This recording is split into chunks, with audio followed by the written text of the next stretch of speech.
I grew up knowing what I lacked. Every wolf in the Nightbane pack carried a voice inside them. Raw instinct, heat, warning. I carried nothing. Just a quiet mind and a borrowed place at the bottom of the hierarchy. But the night I touched Alpha Kale Nightbane, the empty space inside me moved.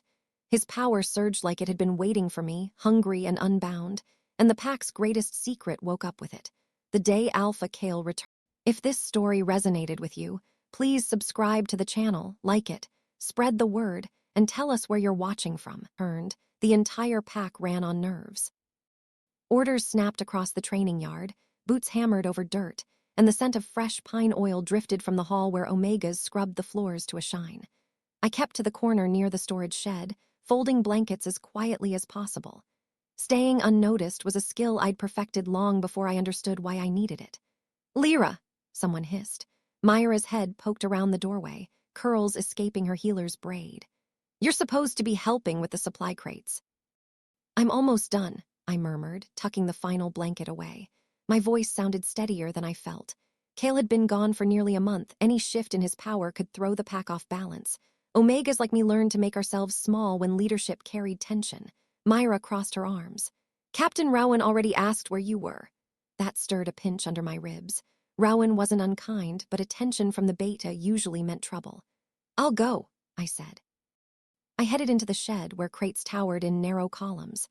The scent of wood, dust, and metal filled the cramped space. I reached for one of the smaller boxes, but something scraped overhead. Before I could react, an entire stack wobbled. Move, the instinct wasn't mine. It slid through my mind like a thin thread tightening. I jumped back. The shelf thundered downward, collapsing against the floor where my feet had been a heartbeat earlier. A burst of dirt filled the air. "Lyra." Rowan stormed in, grabbing the edge of the fallen shelf. "What were you thinking standing under that?" I coughed through the dust. "It just slipped."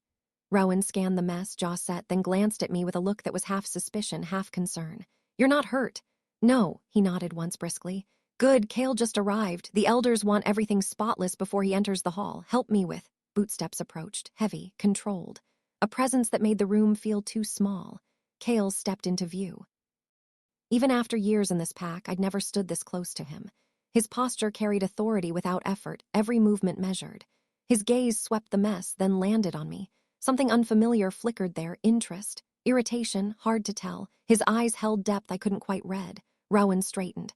"Alpha," the shelf collapsed, but no injuries. Kale's attention didn't shift. "Lyra."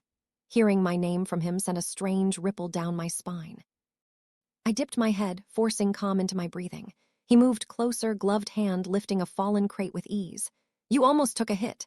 "I stepped back," I said. My voice felt too soft in the stillness he carried with him. His gaze narrowed slightly. "You moved fast."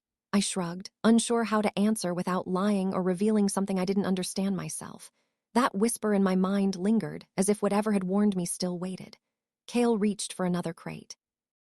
One corner slipped and my hand shot forward to steady it. Our fingers brushed. A cold burst rose between our palms, sharp, immediate, alive. Not painful, not exactly, more like something waking up. Kale froze. The shadows around his boots thickened, deepening like ink pooling on the floor.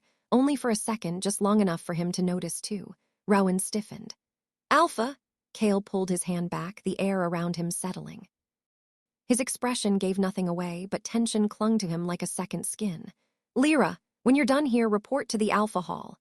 My stomach tightened. Omegas got summoned for discipline, not conversation. "Yes, Alpha." Kale turned and left, Rowan following with a glance that said he'd be watching closely. I stood alone in the dust and splintered wood, my fingers still tingling where our skin had touched. Something inside me had reacted, and Kale knew it. The Alpha Hall always felt colder than the rest of the compound. Maybe it was the stone floors or the way sound seemed to vanish inside its walls. Maybe it was because wolves like me weren't meant to linger here. I paused at the threshold, palms slightly damp, letting the light from the tall windows steady me before stepping in. Kale stood near the long table where the elders held meetings. He wasn't wearing the gloves anymore. His hands rested on the polished wood, fingers splayed as though grounding himself. When his gaze lifted, it pinned me with quiet precision. "Come closer, Lyra." My pulse lifted, but my feet carried me forward. I kept a respectful distance, unsure of what he intended. He studied me for a long moment, not unkindly, not warmly either, just searching. You reacted before the shelf fell, he said. I kept my eyes on the table edge. It made a sound. No, his tone held certainty. You moved before any of us heard it. My throat tightened. I didn't trust my voice at first, so I kept it simple. I don't know how to explain it. Kale circled the table, steps slow, controlled.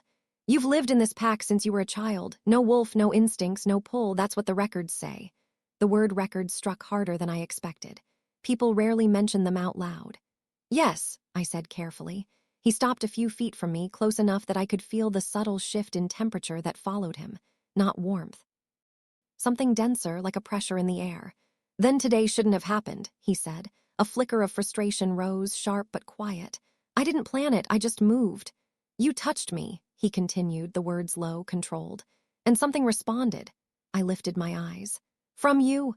Kale's expression tightened in a way that wasn't anger, more like restraint. My power hasn't behaved like that in years. A faint memory surfaced, whispers from older Omegas when I was younger, saying the Alpha's abilities were dangerous, that the Elders kept them contained. I never knew what that meant, only that the shadows around him sometimes shifted like they had their own logic. What do you want me to say, Alpha? My voice came out quiet but steady. I don't understand it either.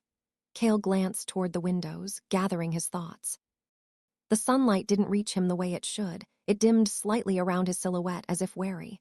I'm not accusing you, he said, but I need to know if this was an anomaly or the start of something. My chest constricted. If this became a pack issue, it wouldn't just be suspicion, it could become punishment. Omegas who disrupted stability paid for it. I've never felt anything like that before, I said. Not once. He studied my face, searching for any hint of deceit. Whatever he saw softened a fraction of his posture. Rowan wants to question you, Kale said. I told him no. That startled me. Why? Because he already suspects too much, Kale said quietly. And because you flinched when he spoke to you earlier. I hadn't realized he noticed that. A cold current threaded under my ribcage. Did he think I was hiding something? Or worse, did he think I had a reason to be afraid of the beta? Kale stepped back, giving me space. For now, stay close to the residential side of the compound. Avoid the Elders unless necessary. And he paused, as if weighing his next words. Don't touch anyone without warning. Heat pricked my cheeks. I wasn't planning on it. A breath of something like amusement crossed his face but vanished instantly. We'll speak again tomorrow. He turned away, ending the conversation. I backed out of the hall, each step measured. The moment I reached the courtyard, the air felt easier to breathe. Wolves moved about preparing for the evening drills, their scents familiar, cedar, smoke, old leather. Yet everything felt slightly off, like the world had shifted by a fraction of an inch. Whatever happened in that shed wasn't finished with me, and Kale wasn't going to let it go. Evening settled over the compound, and the training yard filled with the steady rhythm of boots striking dirt. I lingered near the edge, pretending to sweep stray leaves while keeping my head down. It was easier to focus on the scrape of bristles against stone than the way my palm still buzzed faintly from touching Kale. Myra found me, of course. She always did. There you are. She dropped beside me, kneeling to help without being asked. You vanished after Rowan dragged you into the shed. What happened? I hesitated.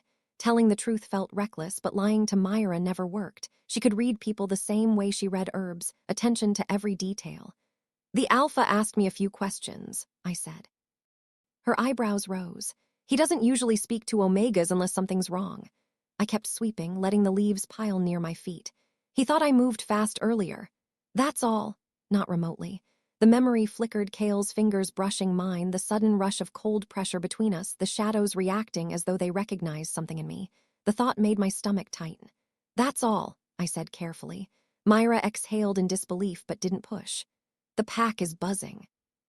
Rowan's checking the shelves himself, muttering about faulty nails and sabotage. And the Elders keep whispering in corners like they expect a prophecy to fall out of the ceiling. A wolf sprinted by in training form, brown fur, compact body, and the sight stirred that strange echo inside me again. Not longing. Something sharper, like a muscle twitching from disuse. Myra noticed the way I followed the wolf's movement. Headache? No, I rubbed my temple anyway. Just a long day. She rested a hand on my shoulder. Lyra, you sure nothing else happened? Her tone softened in that healer way that made truth harder to hold back. I lowered my voice. When Kale touched me, something reacted. Her hand stilled. From you, I don't know. The words left me quieter than I intended. It felt like pressure, or like the air folded. Myra swallowed, her expression shifting into something between worry and calculation. Did your body change, eyes, nails, hearing? No. At least not that I noticed. But he looked at me like he expected something to happen. That's not good, she murmured. Alpha attention, especially curious attention, draws the elders. They want stability above everything if they think you might disrupt that. The unspoken end of that sentence hung heavy. An omega with no wolf and a mysterious reaction. Easy target, easy punishment. I forced a steady breath. Kale told me to avoid them. Myra blinked. He told you, directly. I nodded. That's strange. She glanced toward the hall. He doesn't offer warnings, orders, yes, protection, rare. She wiped her hands on her trousers and lowered her voice further. Did he sound angry? No, I thought back to the quiet control in his voice. More cautious. That's worse, she muttered. Before I could ask what she meant, Daxon approached, tall, uniform dusted from drills, expression unreadable. He didn't speak often, but when he did, people listened. Lyra, he said, stopping in front of us. The beta asked me to check on you. My spine stiffened. Why? He wants to know if the collapse shook you, and Daxon's gaze flicked to my hands, sharp as a blade's edge. If you noticed anything unusual during the incident. Myra tensed beside me. She's fine, there's nothing to report. Daxon didn't blink. The beta would like confirmation from Lyra herself. His voice held no threat, yet something in his stance said this wasn't a casual inquiry. Rowan didn't like loose ends. I met Daxon's eyes. Tell Rowan I'm uninjured, that's all I know. He studied me a heartbeat longer, as if deciding whether to challenge me. Finally, he nodded once and walked off. Only after he left did Myra whisper, "They're circling Lyra." I watched Daxon disappear into the barracks. Yes, they were. And something told me the reason wasn't the falling shelf, but the moment Kale and I touched. Night patrol always brought a different kind of quiet, one shaped by distant howls, rustling underbrush, and the faint hum of territory wards. I volunteered for the late shift, hoping the darkness would give me space to breathe. Wolves in their shifted forms loped across the eastern ridge, glowing eyes tracing the boundary lines. Their paws moved with confidence I could only watch from the sidelines. I tightened my cloak around my shoulders as a breeze moved through the pines.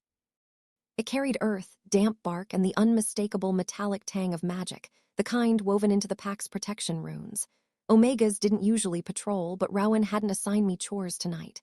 That alone put my nerves on edge. Myra walked beside me, lantern swinging in her hand. You're walking like someone expects to be dragged into a council meeting. Because someone might, I muttered. She gave me a quick nudge. Stop thinking about Rowan.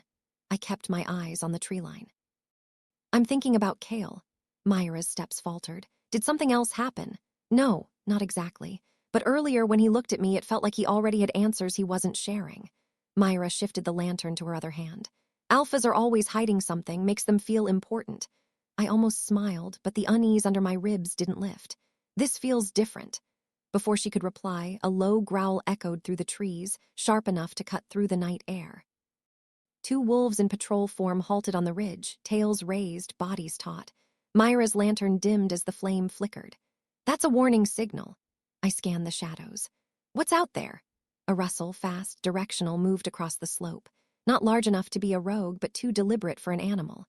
One of the wolves shifted back in a swirl of silver light. Lyran's scout, sharp-eyed, never missed a detail. He strode down the incline without bothering to grab clothing from the stash barrel, posture rigid. Something crossed the ward line, he said. Myra's breath hitched. A trespasser. No scent, Lyran replied. Just a pulse in the runes. It brushed the boundary like it was testing it. I swallowed. Is that possible? Lyran wiped pine needles from his hair, irritation clouding his features. Only if someone has magic strong enough to disturb the barrier, or if something inside the pack reacted and sent a counter surge through the wards. Inside, the word snagged. Myra stepped slightly in front of me. Protective, too protective. Lyran noticed the movement, his gaze sharpening. Rowan said you were near the shelf collapse today. He directed the statement at me, not accusing yet, but close. My fingers curled against the edge of my cloak. And rogue tremor in the training yard right after you left, Lyran said. Barely there, but the ground shifted for a heartbeat. Myra swore under her breath. Lyran, you have no proof that. I didn't say she caused it, he cut in. But the timing is odd.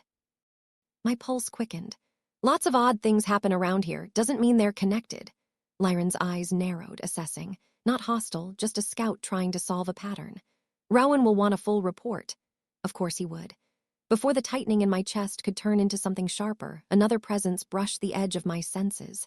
Heavy, controlled, unmistakable.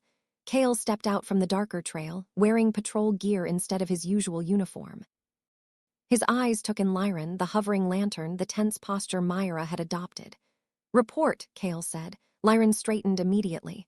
"Possible disturbance at the ward line, no scent, no visual." Kale's attention slid to me next, not accusing, but focused. "Lyra," he said quietly, "you felt anything unusual?" Every part of me stilled. He wasn't speaking as Alpha. He was speaking as someone who already suspected the truth, even if I didn't know it yet. And for a moment, I wasn't sure if I should answer him honestly.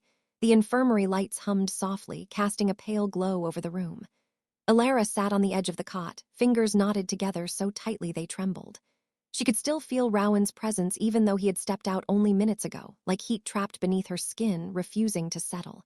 2 warriors stood at the doorway now, watching her, or guarding everyone else from her. She wasn't sure. The thought twisted something inside her. Footsteps suddenly echoed through the hallway, heavy, purposeful, everyone stiffened. The guards straightened just as the door opened and Rowan strode back in, his aura striking the room like a shockwave. He didn't look at anyone else. His eyes found Alara instantly. "Get out," he said quietly. The warriors were gone within seconds. Alara swallowed hard. "You didn't have to." "I did." Rowan's voice was low, restrained, almost dangerous. "You fainted in front of the entire training field. Half the pack is spreading rumors already." She tensed. "I told you I'm fine. You didn't have to bring me here." "You weren't fine," he said, stepping closer. "Your pulse was erratic, your body temperature spiked. Your wolf reacted so strongly I could feel it from 20 feet away." Her breath caught. "That doesn't make sense." "It does to me." His gaze softened, barely, but enough for her breath to falter. "Alara," he said quietly, "something is happening to you, and I need to know what." She looked down at her hands. "You don't understand. I don't matter, not enough for you to worry like this." Rowan exhaled sharply, almost like the words irritated him, and yet there was no real anger in him, only tension, concern, a protective edge she didn't recognize. "You're wrong," he said, "and I need you to stop saying things like that." Her heart thudded. Why did his voice sound almost pained? Before she could reply, Rowan moved closer slowly, deliberately giving her time to pull back. But she didn't. She couldn't. He reached out, fingertips brushing her wrist. A spark shot through her. She inhaled sharply as heat rushed up her arm and into her chest. The world dimmed, sharpened, focused only on him. His jaw tightened as he felt it too. "Alara," he murmured, voice roughening. "Every time I touch you, I know," she whispered. Their eyes locked, and the intensity of it nearly broke her. Rowan exhaled slowly, grounding himself. "I don't know what this is yet, but I'm going to find out." She blinked, startled. "Why?" His answer came without hesitation. "Because I can't ignore you, and trust me, I've tried." Her breath hitched, but before anything else could be said, the door crashed open. "Kyan!" a warrior shouted from the hall. "Someone stop him." Too late. Kyan burst into the room, eyes glowing gold, chest rising with ragged fury. His gaze locked onto their connected hands. And everything exploded at once. Kyan didn't just enter the room, he stormed into it, his energy crackling like a live wire. His boots scraped sharply against the infirmary floor, his wolf surging so close to the surface that the air vibrated. "Alara!" he growled, voice low and shaking with barely contained fury. Rowan stepped in front of her instantly. Not a move of aggression, a move of protection. Kyan's jaw clenched. "Move!" "No!" Rowan's voice was ice. Tension slammed through the room, thick and electric. 2 brothers, 2 wolves bred for dominance, standing inches apart, both of them breathing hard, both of them fighting instincts neither wanted to admit to. Alara pushed herself to her feet. "Stop, please." Kyan's eyes flicked to her, pained, desperate, burning gold. "Alara, what did he do?" His voice cracked. "Did he hurt you? Did he touch you?" Rowan stiffened. Alara felt her cheeks flare with heat. "Kyan, he didn't do anything wrong." Kyan's stare snapped back to Rowan. "Then why do you smell like her?" Rowan's shoulders rolled back slowly, deliberately. "That's none of your concern." "It is my concern," Kyan snarled, "because her scent shouldn't be on you." For a heartbeat, silence, Rowan's eyes darkened. "Careful." Kyan stepped forward, growl deepening. "I'm warning you, Rowan, stay away from her."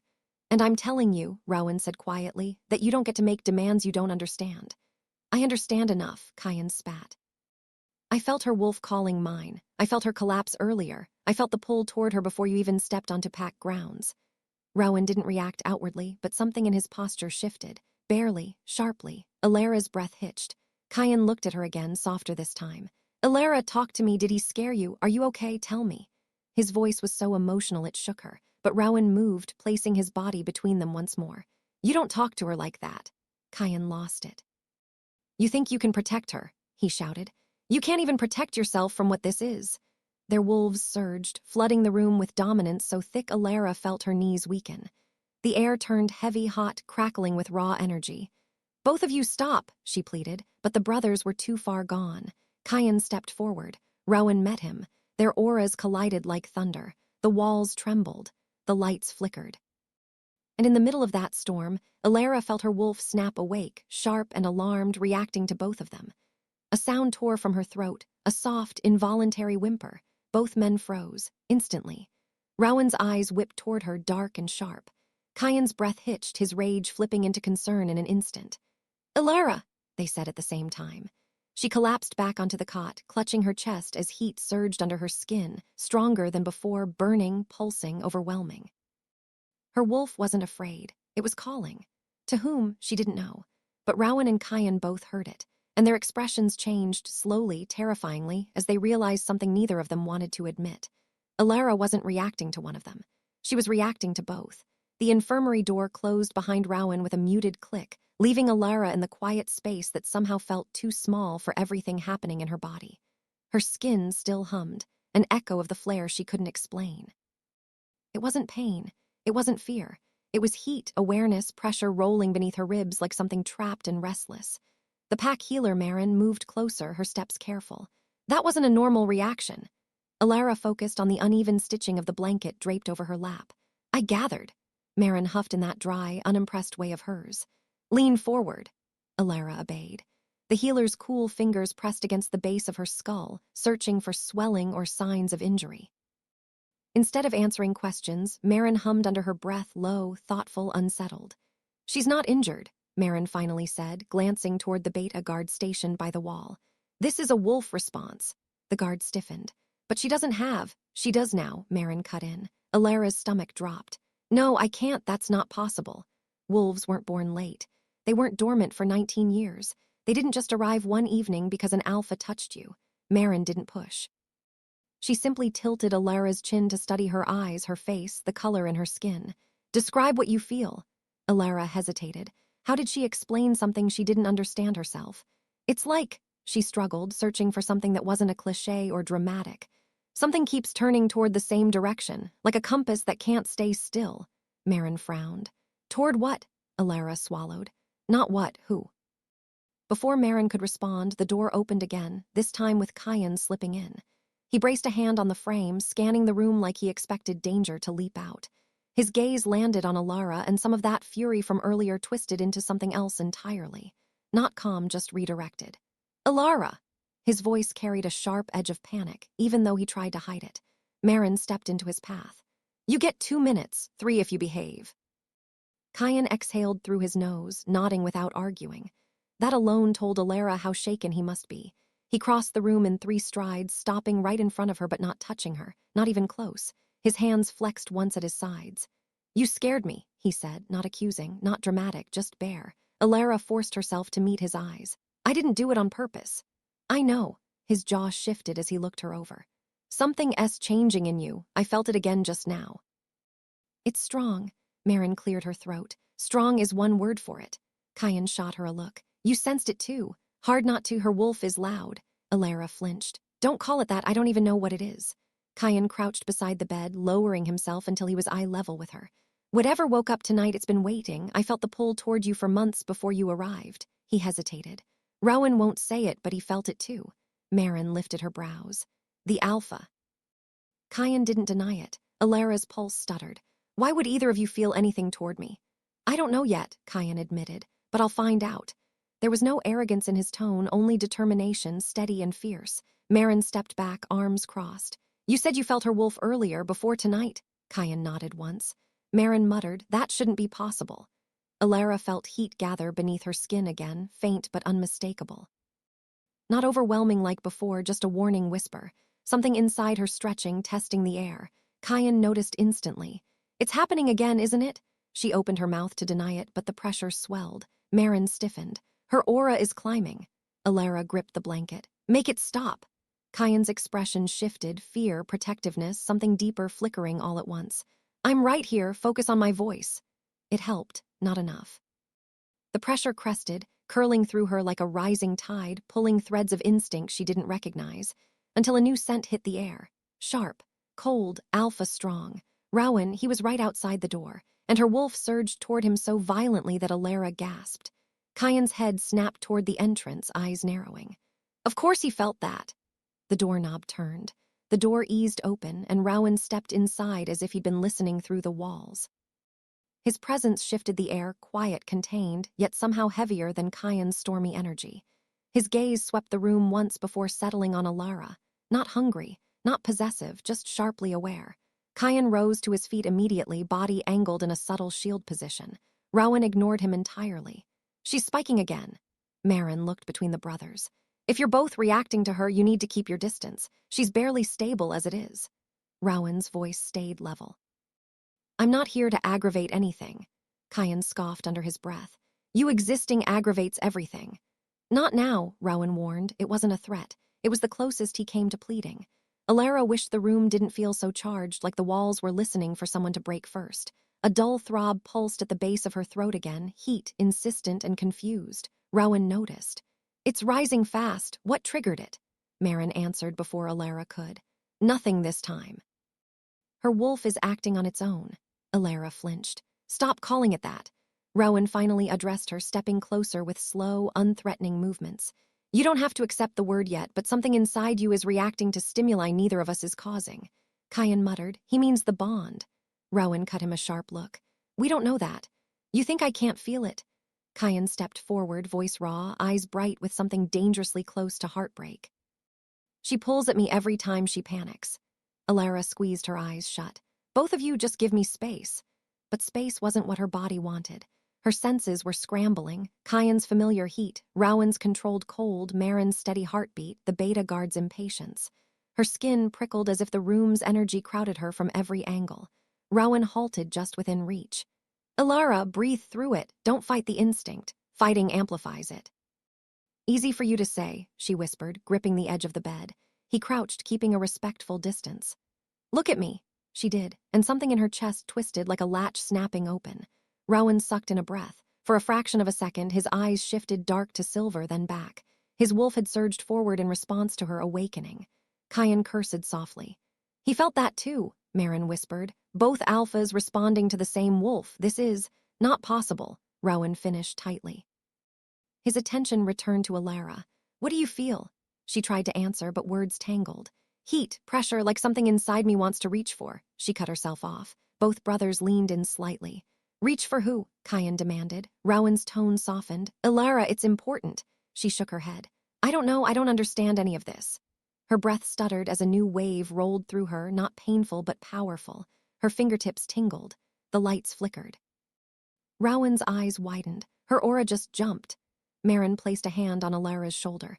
It's building toward something, she might shift. Kyan stared at the healer. Tonight. No, Alara whispered. I can't shift, I don't have a wolf. Rowan straightened, voice steady in a frightening way. You do now, and it's waking fast. Alara's pulse leapt. Marin stepped back. We need to get her out of this enclosed space. If she shifts in here, she could break her bones on the walls.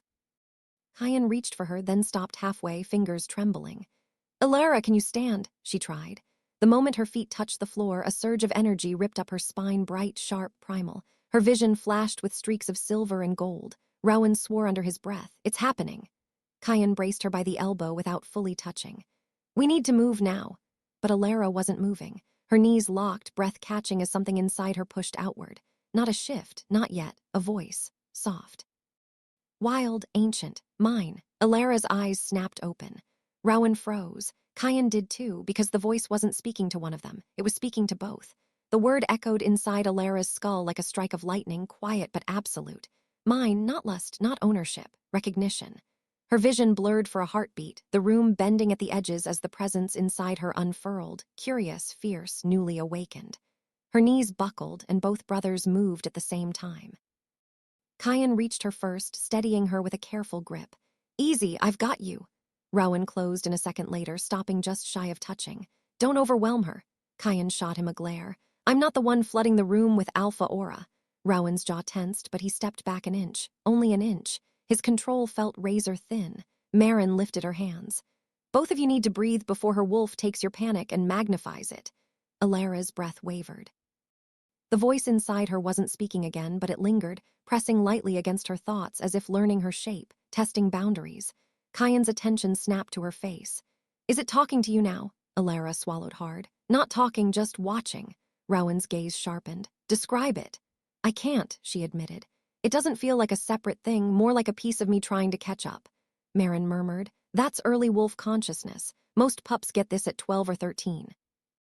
I'm 19, Alara whispered. Kyan stepped closer. Which means whatever's unlocking inside you is doing it all at once, too fast. Another pulse rolled through her chest, curling up her throat like smoke. She pressed a palm to her sternum as if she could hold everything in place. Rowan's voice lowered. Look at me. She lifted her eyes. His stare pinned her steady, cold in the way ice steadies a fracture before it spreads. Tell me what you need. I don't know, she breathed. It's like choosing between two directions, two anchors. The temperature in the room shifted. Kyan whispered, anchors. Marin's eyes widened. No, that's impossible. Rowan didn't look away from Alara. You feel drawn to both of us. She didn't answer. She didn't have to. The brothers went still as if any movement might set off something volatile. Kyan ran a hand through his hair, pacing once before stopping in front of her again. Alara, listen to me. Bonds don't work like this.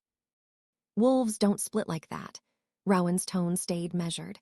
Her wolf is newborn, it may be misfiring. Kyan bristled. She's not a glitch. Then what is she? Rowan asked quietly. Alara's throat tightened. Their voices scraped nerves she didn't know she had. The pressure inside her chest pulsed again, stronger this time. Her fingertips tingled as if electricity moved beneath her skin. Marin stepped forward sharply. Both of you, out now. No, the brothers said at the same time. Alara doesn't need two dominant wolves arguing over her, Marin snapped. She needs calm. We can't leave, Kyan said. Not while she's like this. Rowan added, she reacts to our presence, removing that could destabilize her aura. Marin groaned. Spirits help me, you're both impossible. A sound built in Alara's throat, half breath, half growl, not human, not fully wolf either. Instinctual, raw. Rowan straightened immediately. Kyan's eyes widened.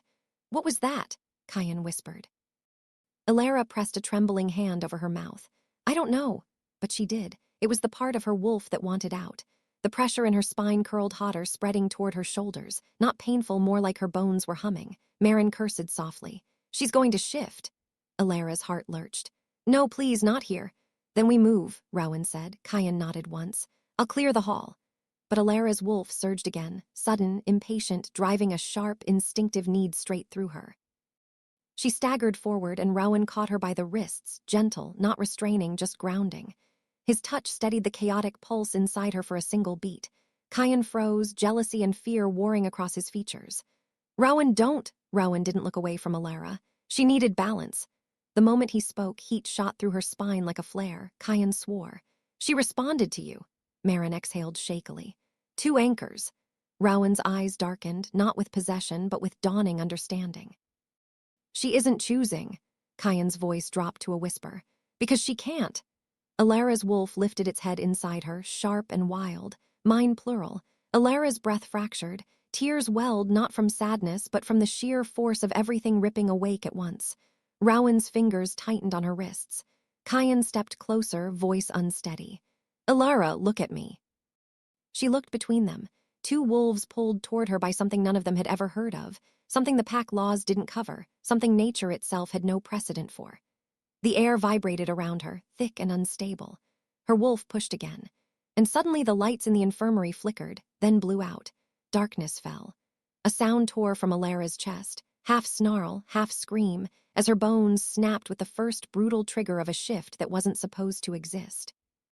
Both brothers lunged toward her at the same time. The darkness didn't stay still, it moved. Shapes blurred as Alara's vision fractured between human sight and something sharper, feral, half-born. The world throbbed in pulses of heat. Her knees gave out, but she didn't hit the floor. Two sets of hands caught her at once. Rowan's grip locked around her upper arms, steady and firm. Kyan's arm wrapped around her waist, pulling her into his chest. Easy, Alara, focus on my voice, Kyan urged, breath harsh against her temple. Rowan countered immediately, voice controlled but edged. Don't give in to the first wave, hold until we get you outside.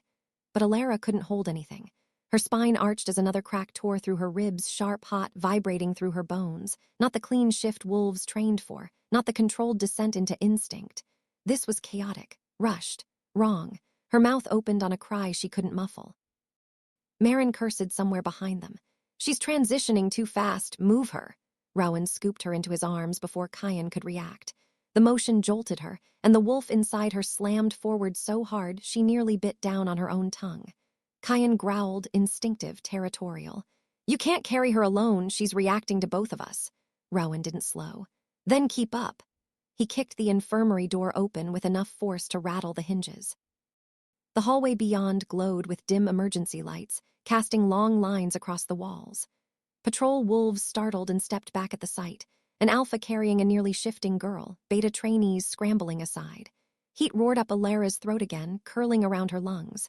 She clutched at Rowan's shirt, fingers twisting hard enough to tear fabric. Her voice broke on a gasp. Make it stop, please. Kyan moved to her other side, hand hovering close without daring to touch. You're not alone. I'm right here, just keep breathing. Another bone shifted, this time in her shoulder. Her head jerked back, vision flashing white. Rowan tightened his hold until she felt caged by strength instead of pain. His voice dropped low, meant for her alone. I won't let you snap your body apart, stay with us. She wanted to answer, he deserved something, but all that came out was a guttural sound she didn't recognize, a wolf trying to speak through human lungs. Kyan's eyes widened. She's halfway. We need open ground now. They'll see her, Rowan snapped. Better they see her than she dies on the floor. A faint vibration pulsed under Alara's skin like claws testing the boundaries of her hands. Her nails dug into Rowan's shoulder without her meaning to. She felt Kyan's hand brush her cheek, steady and warm. Alara, he whispered, desperate. Give me something, blink if you hear me. She tried and managed half a flutter. Kyan released a shaky breath. Good, keep doing that, keep choosing to stay. But her wolf wasn't trying to leave her. It was trying to arrive. They burst out the back doors of the infirmary into cold night air. The rush of wind slapped her face, cool, sharp, grounding. Her lungs expanded on instinct, pulling in scents she'd never sensed before, pine, damp earth, distant wolves, and beneath it all Rowan's steady frost. Kyan's burning gold. The world sharpened. Her wolf surged in recognition so intense it felt like heat bursting through her sternum. A violent tremor ripped through her body, followed by another crack, her wrist, her clavicle, her ribs shifting too fast. Put her down, Marin yelled behind them. Now, Rowan, now. He dropped to one knee and lowered Alara onto the grass with a gentleness that didn't match the panic in his eyes. Kyan knelt opposite, hands braced on the ground as if he had to physically anchor himself not to touch her. His voice shook. Alara, listen. If you shift, don't fight it. Fighting will tear you apart. Rowan cut him a glare. I told her to hold. She can't, Kyan snapped. Look at her. Another tremor seized her, this one so strong she arched off the ground. Her skin burned, her bones groaned, her vision split, human then wolf, then both. The wolf inside her lifted its head, and everything went silent. Not the world, not the brothers inside her. Her wolf wasn't frantic, it was waiting, choosing its moment, choosing them, both. Alara let out a broken breath, and her eyes flashed with a color no wolf in the pack had ever held. Rowan reeled back. Kyan's jaw dropped. Marin whispered a profanity that didn't sound like a healer's vocabulary at all, because Alara's eyes weren't gold, or silver, or any natural shift shade. They glowed a deep, impossible black ringed with violet sparks. Rowan whispered, What are you? Kyan answered instead, voice hushed in awe. Not what? He swallowed. Who? And Alara's spine snapped into the beginning of a full transformation that defied every law their world had. Alara walked faster, hugging the thin coat tighter around her body. Rowan's footsteps stayed behind her, calm, measured, impossible to read. He wasn't chasing her. He wasn't calling after her. But he was following, and the weight of it pressed against her spine like a hand. She turned a corner, hoping he'd get bored or remember he was the alpha and had better things to do than whatever this was. But he followed, her heart thudded. Stop following me, she snapped without looking back. I'm not. His voice came from barely a few feet away, deep and unshaken. She spun around. You literally are. Rowan blinked, as if confused by her logic. I'm walking the same direction. This is the laundry hall. I know, you don't do laundry. Correct. So why? Because I didn't like your answer. Alara froze. What answer? To my question. His wolf stirred just beneath his words, a silent threat or maybe a warning. Why didn't you tell me you were hurt? Heat climbed her throat. Because it's none of your business. Rowan took a single step forward. She didn't move, but her pulse stuttered. It is my business. No, she whispered stubbornly, refusing to let her voice shake. I'm an Omega. Omegas don't matter. Rowan's jaw clenched, the muscle ticking once hard. Don't say that again. She lifted her chin. It's true. It's not, he said, low and final in a way that felt dangerous. Not physically, he'd done nothing to scare her, but emotionally. Like he was close to crossing a line he'd spent years building. She laughed softly, bitterly. You're the alpha. You can't change the way the pack sees me. I don't care how the pack sees you. Her breath caught. The hall seemed to contract between them. Then what do you care about? She whispered. Rowan looked at her the way a storm watches the ground before striking lightning. You, he said simply. The word landed between them like a dropped match, small, quiet, but ready to burn everything. Alara's fingers trembled. You don't even know me. I know enough, Rowan said. His wolf bled through his eyes, darker, sharper, hungry for truth. You're hurt, you're trying to hide it, and I don't like it. Her throat tightened. I don't need your permission to hide things. You don't, he agreed. But don't expect me to pretend I didn't notice. She opened her mouth, closed it, then murmured, I don't want trouble. You are trouble, Rowan murmured back, softer, almost reverent. The problem is I can't seem to stay away from it. For a heartbeat, neither of them moved. Then someone shouted from down the hall. Ilara, Alpha Rowan. They sprang apart, too fast, too guilty. Kyan stood at the end of the corridor, eyes dark, posture rigid, and he was furious. Kyan strode toward them with a smile that didn't reach his eyes, sharp, dangerous, almost mocking. The air itself tightened, as if the hallway sensed the storm brewing. Rowan's entire posture changed. His shoulders squared, his wolf surged up like a shield, and he stepped subtly but unmistakably between Ilara and his brother. Kyan noticed. His smile deepened. Well, he drawled, stopping only a few feet away, this looks cozy. Ilara swallowed hard. Kyan, it's not. I wasn't talking to you, he said gently, not unkindly, but with a kind of softness that felt like claiming. His gaze flicked back to Rowan. I was talking to him. Rowan's eyes darkened. Say what you need to say. Oh, I will. Kyan folded his arms. Starting with, why are you following her around like a shadow? Rowan didn't blink. That's none of your concern.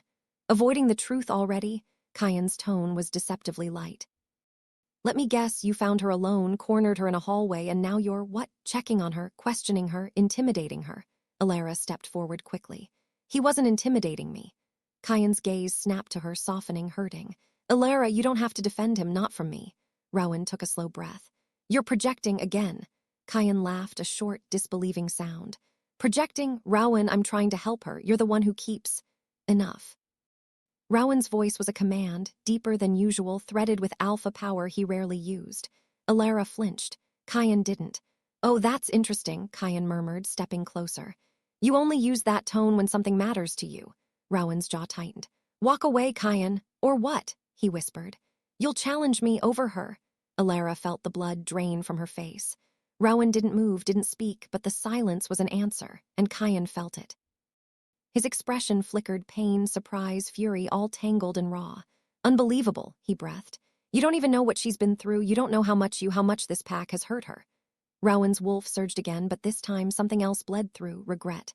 Kyan, Ilara said softly, please stop. Kyan turned to her, his voice broke a little. I told you I'd protect you, and I meant it. Rowan stiffened. Ilara's stomach dropped.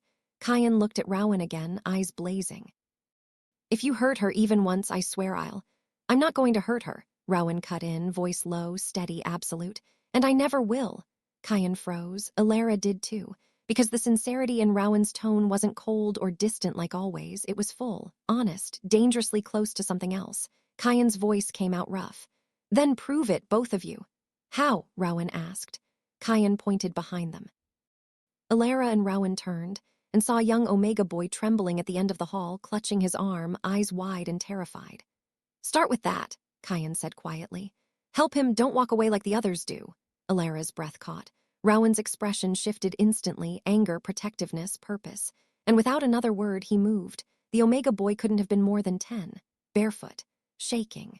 His small hand clutched his elbow as if trying to make himself disappear into the shadows. Ilara's chest tightened instantly. That was me once. Alone, invisible, pretending it didn't hurt.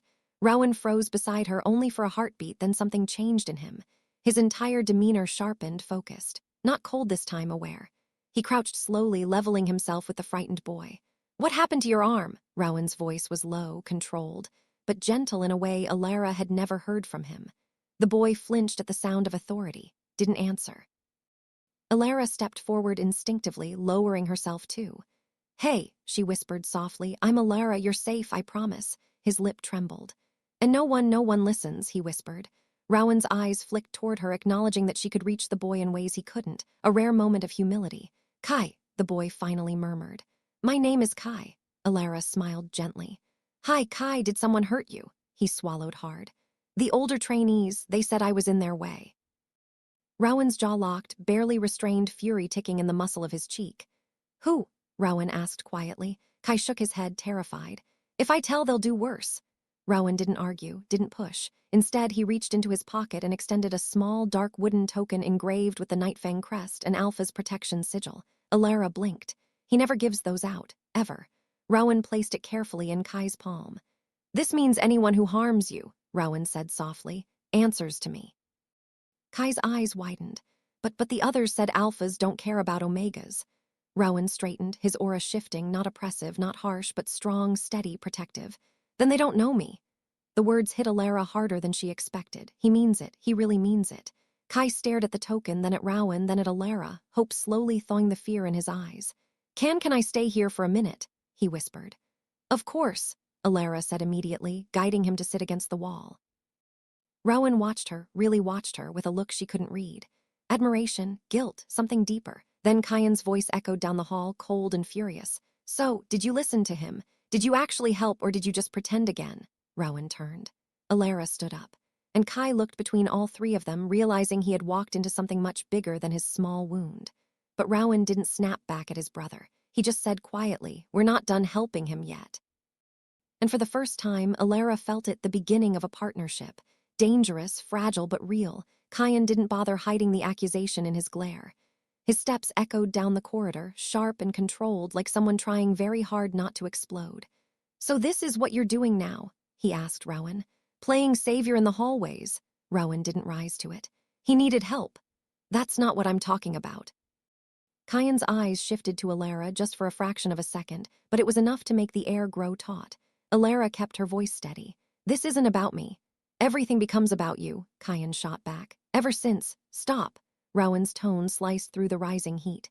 "This isn't the place." Kyan gave a short, humorless laugh. "Right, because we need privacy to discuss how you can suddenly touch the girl who isn't supposed to have a wolf." Alara stiffened. Kai shrank back against the wall. Rowan stepped forward. "Watch your tone, he's listening." Kyan didn't look at the boy, but his breath hitched slightly, just enough to hint there were still lines he would cross, not in front of a scared child. Alara knelt again by Kai to keep him from absorbing the tension. "Ignore them," she murmured. "Siblings fight." Kai whispered. "You're his mate, aren't you?" Alara froze. Before she could speak, Rowan answered quietly, "No." But the denial came too fast, too sharp, like he was trying to convince himself more than the boy. Kyan's gaze snapped back to Alara. "He didn't hesitate to touch you. You felt it too, didn't you? The pull." Her pulse thudded in her throat, too loud, too obvious. She stood slowly. "You don't know what I felt." Kyan looked stricken for a moment, hurt flickering across his features before he masked it. "You're right, because you won't tell me anything anymore." "Kyan," she started. "No," Rowan cut in. "This isn't her fault." "Then whose is it?" Kyan demanded. "Because you don't trust me at all. You didn't even trust me with why the council summoned you last night." Alara blinked. The council, Rowan hadn't mentioned that. She studied him, steady posture, even voice, but his eyes betrayed tension. "What did they want?" she asked quietly. Rowan hesitated, barely a second, but long enough. Kyan exhaled sharply. "Exactly," Kai whimpered softly. "Please stop fighting." That broke them apart quicker than any command could. Alara immediately crouched beside Kai again. Rowan followed, but stayed a respectful distance, giving her space to comfort him.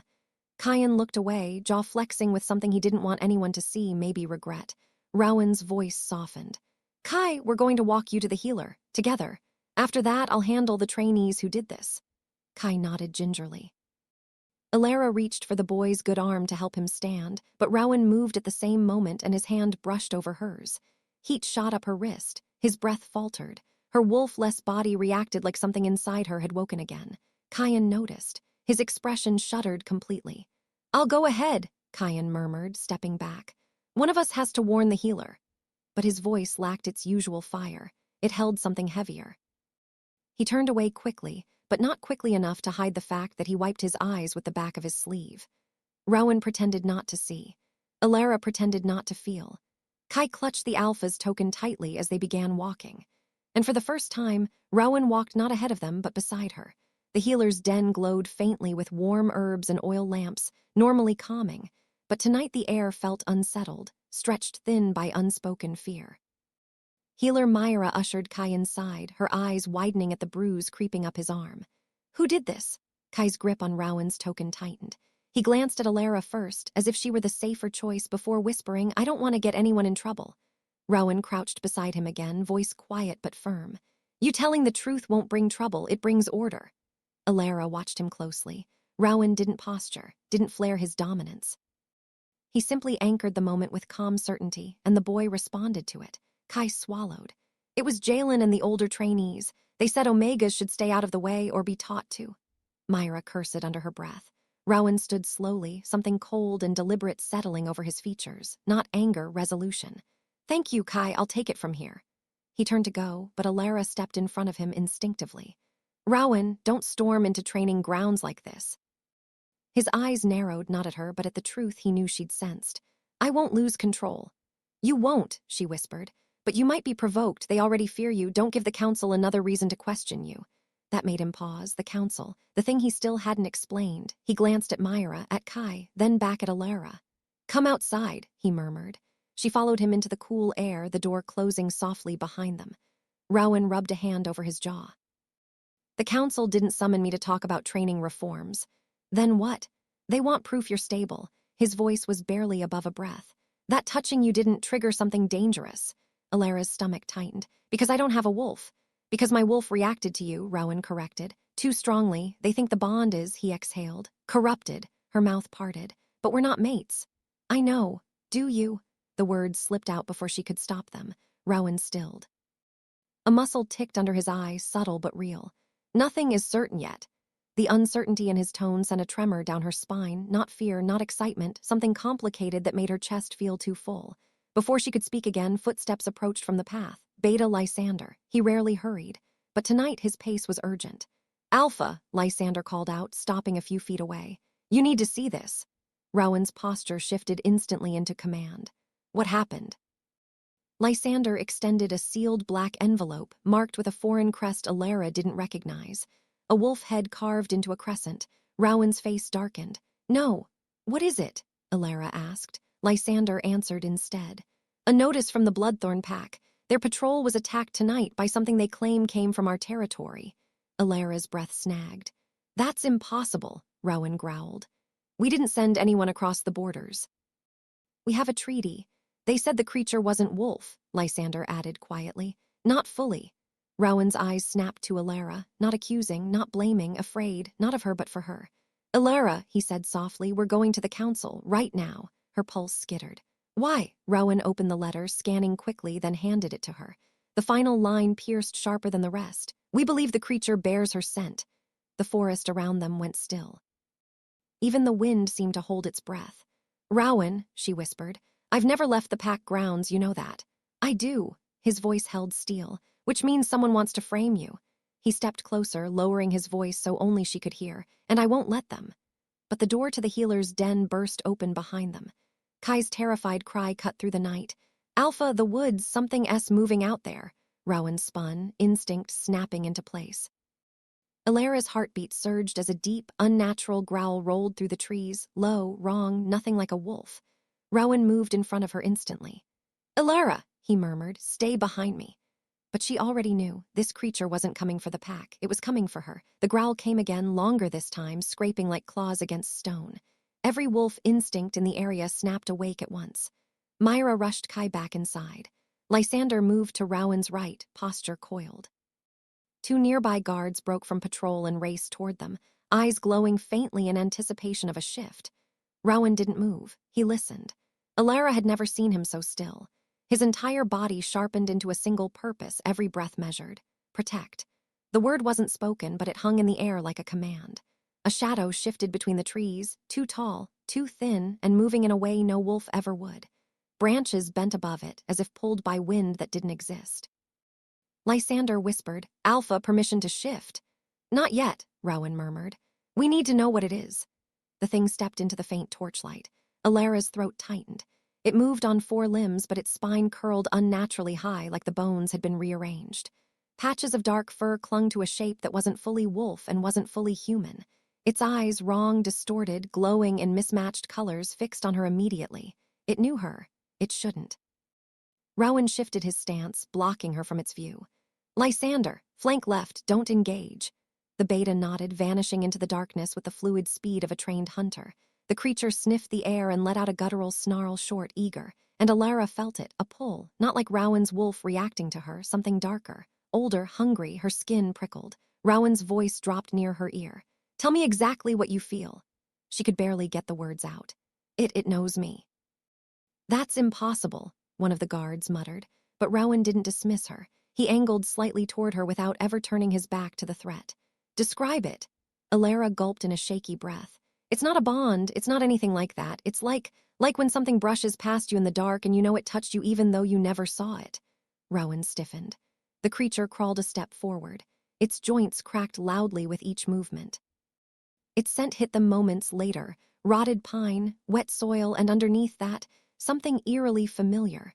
Her scent. Lysander's warning shout came from the left. "Alpha, its scent trail overlaps with hers." The creature lunged.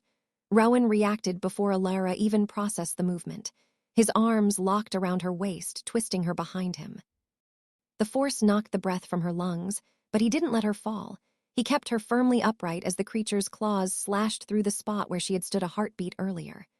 2 guards shifted mid-air, fur exploding over muscle, bones cracking with speed as their wolves collided with the creature, dragging it back. The sound was brutal. A chorus of snarls, snapping teeth, bodies hitting the ground. Rowan growled, not fully shifted, but close. The veins at his throat darkened, his wolf pressed against his skin, trying to emerge. Alara grabbed his arm. "Rowan, you can't shift here. The council—" "My wolf doesn't care about the council," he rasped, voice deepening. "It cares about you." The creature threw one of the guards aside like nothing. Its head snapped toward Alara again. Rowan stepped forward, half ready to launch, but the creature froze. Every muscle in its deformed body tightened. It inhaled sharply, and Alara felt a terrible realization crawl over her skin. "It's listening to me," she whispered, horrified. The creature's mismatched eyes widened. It lowered its head. Lysander cursed under his breath. "Alpha, it's responding like she's its—" "Don't say it," Rowan growled. But none of them could deny what they were seeing. The twisted thing was submitting to her. Alara took 1 step back. The creature took 1 step forward, mirroring her. "No," she breathed. No, why is it doing that?" Rowan's hand clasped her wrist gently but firmly. "Stay with me." The moment his skin touched hers, the creature jerked violently, letting out a pained wail that shook the ground. Rowan's hand tightened protectively. "Alara, don't move." "I'm not," she whispered, trembling. "But it feels like something in me is pulling it." Rowan stepped in front of her fully, muscles coiled. The creature crouched low, then suddenly snapped its head toward the forest as if hearing a call. A howl echoed faintly from beyond the pack borders, high, unnatural, summoning. The creature bolted into the trees, vanishing as quickly as it had appeared. The guards started to chase, but Rowan barked. "Hold!" They stopped instantly. The forest fell silent. Alara couldn't breathe. Rowan turned to her, and for the first time since she'd known him, he looked shaken. "This isn't a frame job," he whispered. "It didn't just smell like you. It reacted to you." Alara hugged her arms around herself. "What does that mean?" Lysander approached carefully. "Alpha creatures like that only respond instinctively to one thing." Alara swallowed hard. "What thing?" Lysander met her eyes. "A connection born from the same source." Rowan's face darkened. "She's not connected to that thing." "No," Lysander said quietly. "Not by choice." Rowan stepped closer to her, voice low, protective, and certain. "Then we find out who forced that connection." A branch snapped deep in the woods, too deliberate to be the creature. Rowan's eyes lifted. "We're not alone." The snap of the branch echoed again, closer this time, deliberate, carrying the unmistakable rhythm of approaching boots rather than paws. Rowan moved without hesitation. He placed himself between Alara and the sound, one arm extended slightly behind him, guiding her back. There was no force in the touch, just certainty.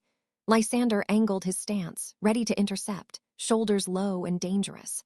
A lantern's golden glow flickered through the trees. "Alpha Rowan," a rough voice called. "Stand down, we're here under council authority." Alara's chest tightened. The council never came without warning, and never at night.